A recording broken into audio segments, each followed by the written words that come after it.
এক রঙিন রোদের বিকালে ক্যাট মাম আর তার ছোট্ট মেয়ে হাঁটতে হাঁটতে পার্কে এলো। হঠাৎ, মা, গাছটা কথা বলছে! মেয়েটি চিৎকার করে উঠল। ওই তো বিশাল একটা গাছ, তার চোখ মুখ আছে, আর সে বলছে যে আমাকে ছুবে জমে যাবে বরফে। মেয়েটা থতমত খেয়ে পেছনে সরে এলো। তিনি মজা করে হেসে বললেন, আচ্ছা, তুমি বরফ গাছ নাকি নাটকের গাছ? কিন্তু কে জানতো গাছটা আজ সত্যি জাদুকরী। দূরে লুকিয়েছিল ভিলেন ক্যাট। সে এক ঝলক জাদু ছুড়ে দিল গাছের দিকে। গাছটা হয়ে উঠল ভয়ঙ্কর। মেয়েটি গাছ ছুঁয়ে ফেলতেই হায়, তার শরীর জমে গেল বরফে। পার্কের সবাই থমকে গেল।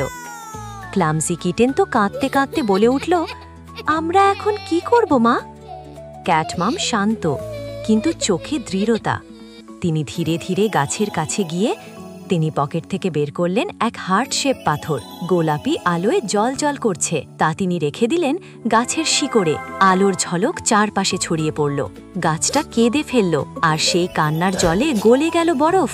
মেয়েটি ধীরে ধীরে ফিরল জীবনে। এদিকে ভিলেন ক্যাট হতভম্ব। পেছনে হাঁটতে হাঁটতে হঠাৎ গাছের দিকে পড়ে গেল, আর গাছটা চুপচাপ তাকে গিলে ফেলল। গাছটা এবার হাসল, চোখ টিপে বলল, এখন আমার পেট ভরা দুষ্টু বিড়ালে।